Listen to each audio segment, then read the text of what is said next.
Arrogant, bold, certain, and dangerous.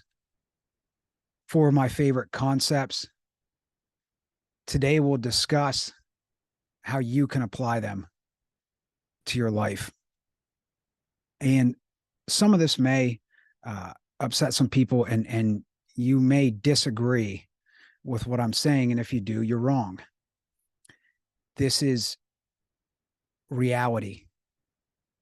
This is the reality of success and high achievement.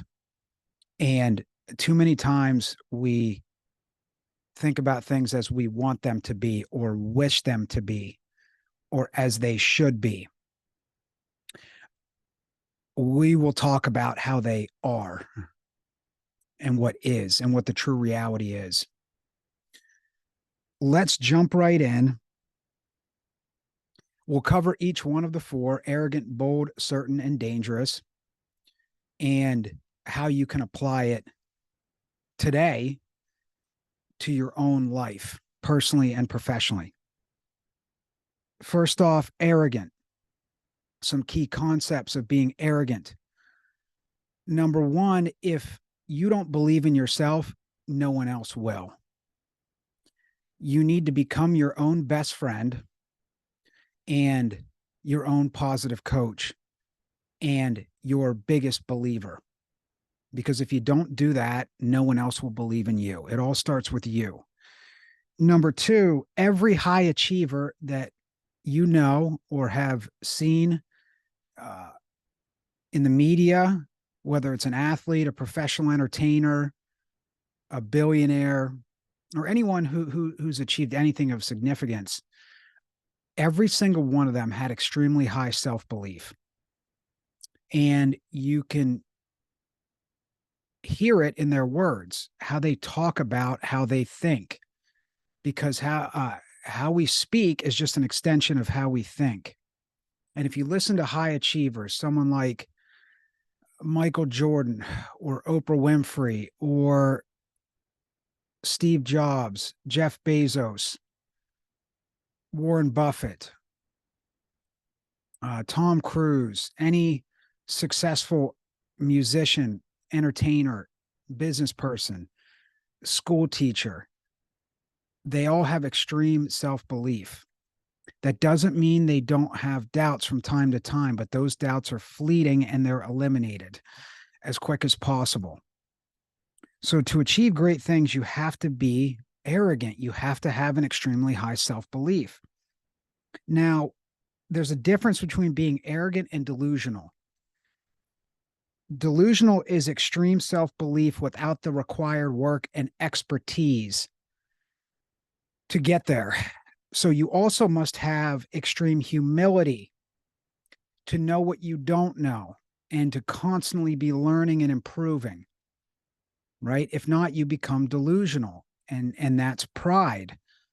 And we know what happens when someone has too much pride and they become delusional. We've seen it throughout history. What happens to people?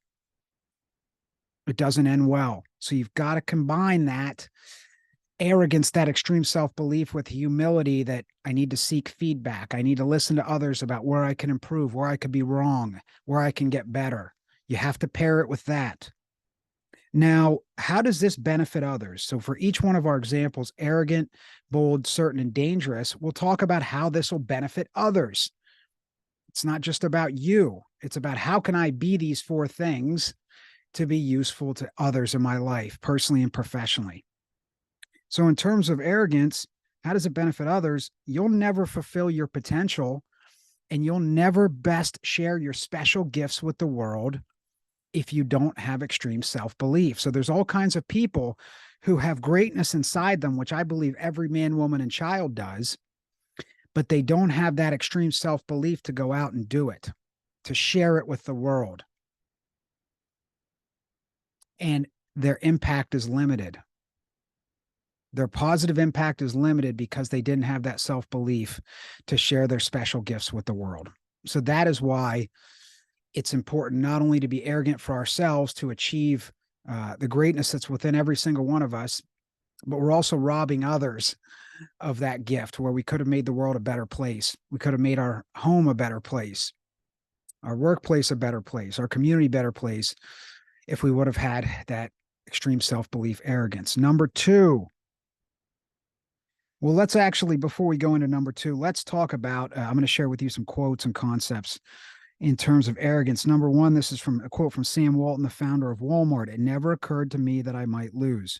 To me, it was almost as if I had a right to win. Thinking like that almost seems to turn into a self-fulfilling prophecy. Here's a quote from Dr. Benjamin Hardy, an outstanding performance psychologist. Your view of your own future is the greatest determinant of who you are. Here's a quote from Dre Baldwin, a performance specialist. Your confidence level determines your life. This is from Barbara Corcoran from Shark Tank, one of my favorite entrepreneurs and business thinkers. There is nothing more magnetic in any business field than enthusiasm and confidence. It's actually magnetic when we have extreme confidence. And lastly, this is from Richard Koch, one of my all-time favorite thinkers, business thinkers, life thinkers in terms of happiness and relationships and success. He says, self-belief that you could actually change the world is necessary. That cuts out 99.99% of people because they never take life seriously. They never take themselves seriously.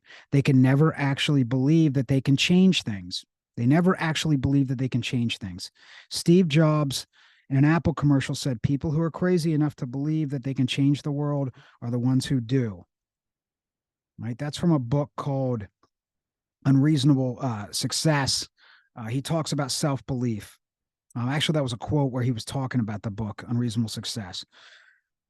So he says that is absolutely clear. No one has ever changed the world without self-belief, and very few people have self-belief. Let's talk about boldness.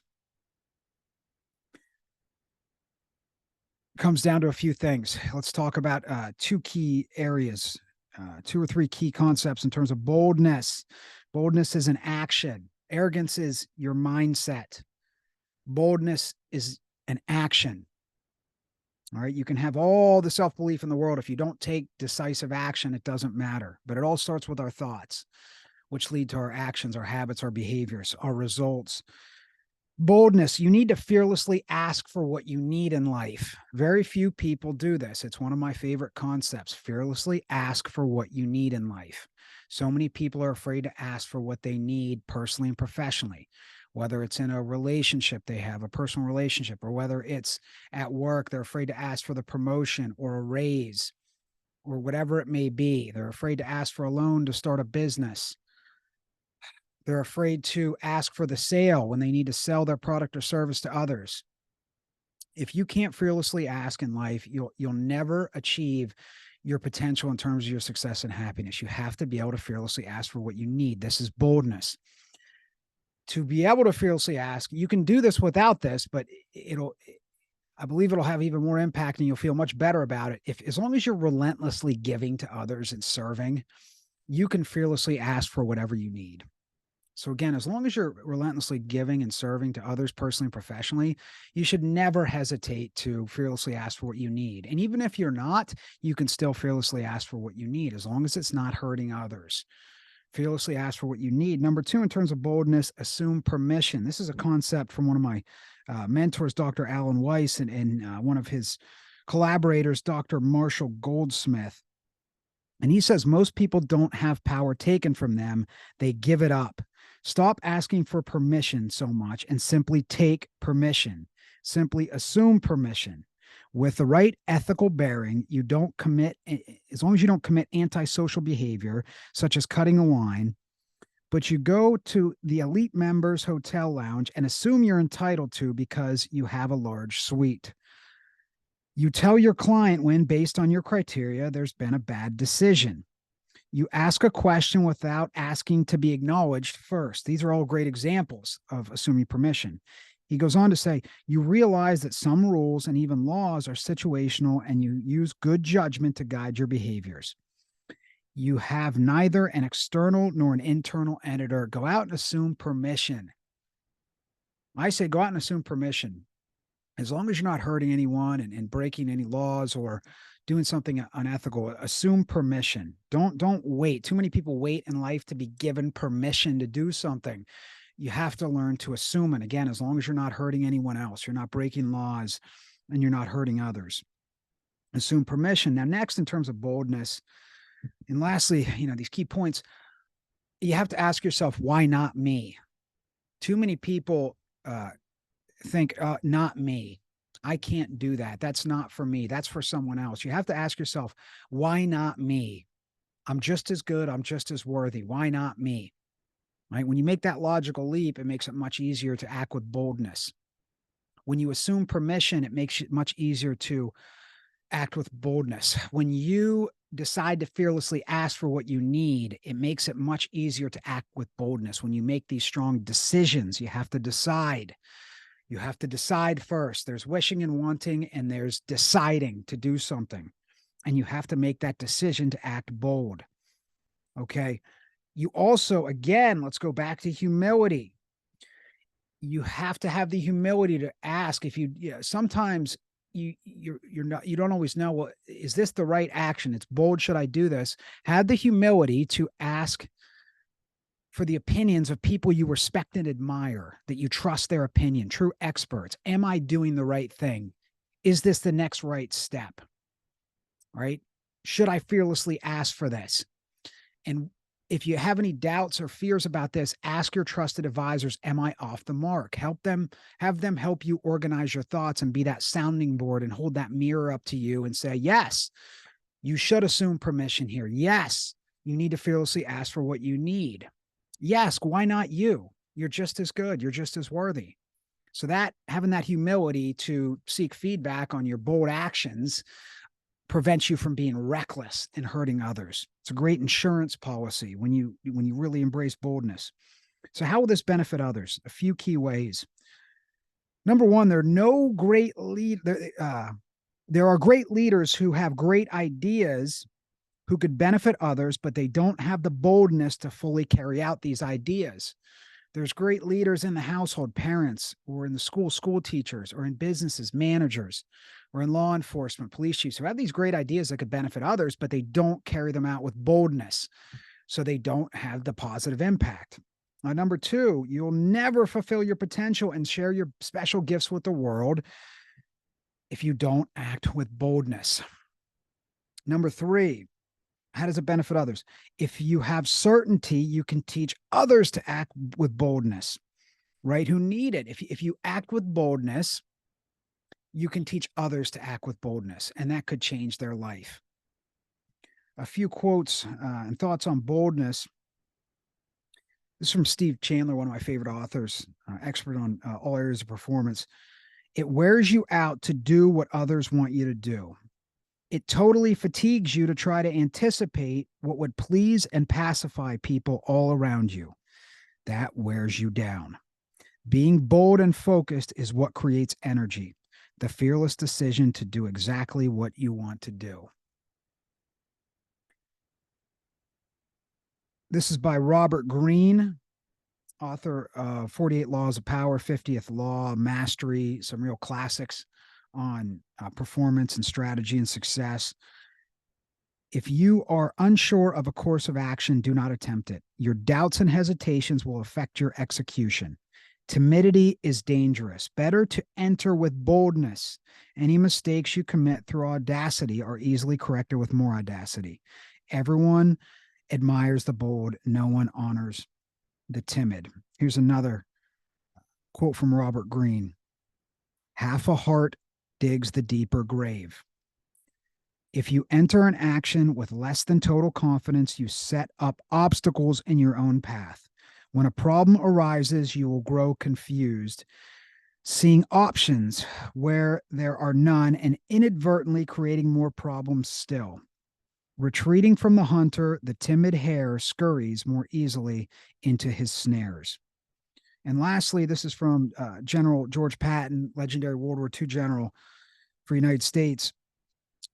Success in war depends on the golden rules of war: speed, simplicity, and boldness. Boldness is a choice. You have to decide. And We talked about arrogance. That's the mindset. That's the extreme self-belief. Boldness is the action step. To decide to act with boldness, as long as you're not hurting anyone else, right? Fearlessly ask for what you need. If you don't act with boldness, you'll never fulfill your potential and best share your special gifts with the world. Number 3, certainty. This is about speech. So we talked about thoughts, actions, and now let's talk about speech. Speaking with certainty. Speaking with certainty and conviction. If you don't speak strong, no one will listen to you. You're a leader of any organization. If you don't speak strong, no one will listen. When you're a parent in a household, if you don't speak strong, no one will listen. When you're a coach of a sports team, if you don't speak strong, no one will listen. You're a school teacher. If you don't speak strong, no one will listen. So how do you speak strong? Well, do your push-ups to be able to speak strong. Put the repetitions in terms of your knowledge and expertise to be able to speak with certainty and conviction on a subject. That means do your research. That means learn from experts. That means do the work so you know and you have a track record of success in what you're talking about, and you know what you're talking about backwards and forwards, upside down, underwater, in your sleep, so you can say it with certainty and conviction. You must do your push-ups. You can attempt to say things with certainty without the push-ups, but that's extremely difficult. So do the reps to be able to speak with certainty. And when you speak, speak strong or don't speak at all. Either the most successful communicators, the most successful leaders I know, they communicate in 2 ways. They listen more than they talk. They're listening 90% of the time and speaking 10% of the time. They're listening so they can learn and improve and learn something they don't know. They know what they know. They want to know what you know so they can improve. And number 2, they say it with certainty or they don't say it at all. So if you can't speak with certainty, ask questions. Shut up and listen. When you say it with certainty and do your push-ups so you can say it with certainty. So how does this benefit others? Speaking with certainty. Number 1, people actually prefer to be around certainty over doubt.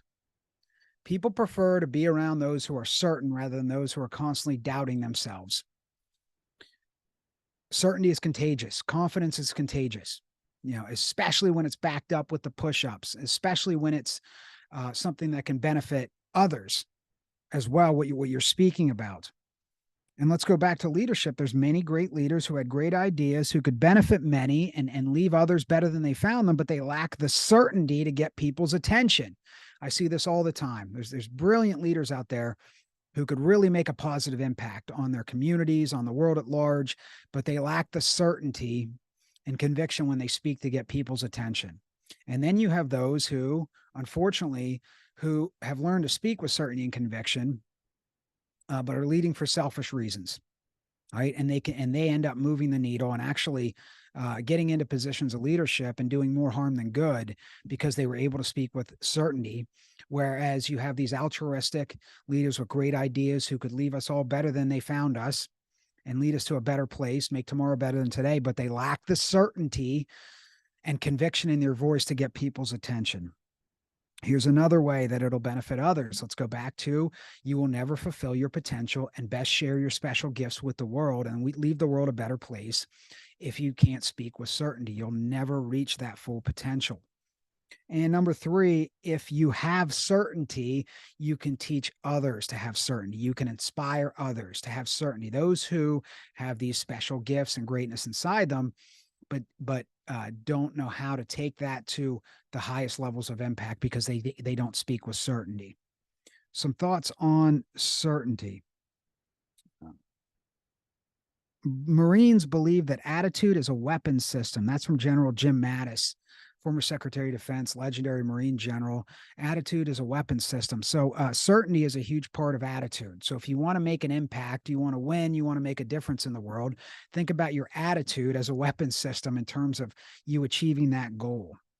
Here's a great quote from Jack Canfield, author of The Success Principles, what I believe is one of the greatest books on success and mindset ever written. I believe it's a must read for everyone. He says the more energy you are putting out in terms of appreciation, gratitude, joy, happiness, enthusiasm, certainty, and self confidence, that is what is going to be attractive. People want to be around that. Again, people want to be around people who are certain, confident, as well as who bring joy and gratitude and positivity to the world. The more people want to be around you when you bring that kind of energy to the world, right? And lastly, this is from Dr. Andrew Weil, incredible holistic doctor, as well as traditional medicine as well. He does a great job of combining the two. He says doctors have great power to give people greater confidence in their ability to heal themselves. I've had many patients over the years who said that the most important thing I did for them was that I was the only doctor who told them they could get better. Astonishing. That is one of my all-time favorite quotes that I've ever read. I've collected tens of thousands of quotes over the years. That quote and concept right there is one of my all-time favorites.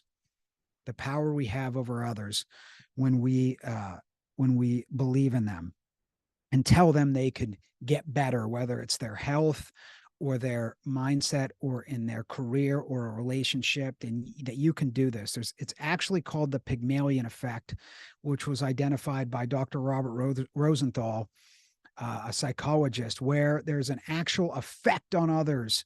When we are in a position of leadership, there's an effect on others when we believe in them, when we tell them we believe in them. It creates a positive effect in those who are following us, whether it's our children, if you're a parent, your students in school, if you're a school teacher, your employees, if you manage a business, your police officers, if you're a police chief. There's an actual effect on their performance based on your belief in them. It's called the Pygmalion effect. I believe it's one of the most important concepts in all of leadership and all of life. The opposite is called the Golem effect, where if you don't believe in someone, it has a negative effect on their performance. This is why certainty is so important. It's not just about being certain in ourselves. It's about being certain in the greatness of others and believing in others. Lastly, let's talk about dangerous. Dangerous, and this is also an action. Boldness is an action. Being dangerous is an action. Okay, two types of being dangerous. One is a mental, emotional component of being dangerous, and that is the ability to assert ourselves and stand up for ourselves and to have difficult conversations when we need to. This is a prerequisite for success and happiness in life. And I'll show you two quotes about this. One is from Kevin Kelly, wrote a great book recently last year. He was a former editor of Wired magazine. And the book is called, I believe, Excellent Advice for Living. Your growth as a mature being is measured by the number of uncomfortable conversations you are willing to have. Here's a quote from Tim Ferriss, podcaster, best-selling author.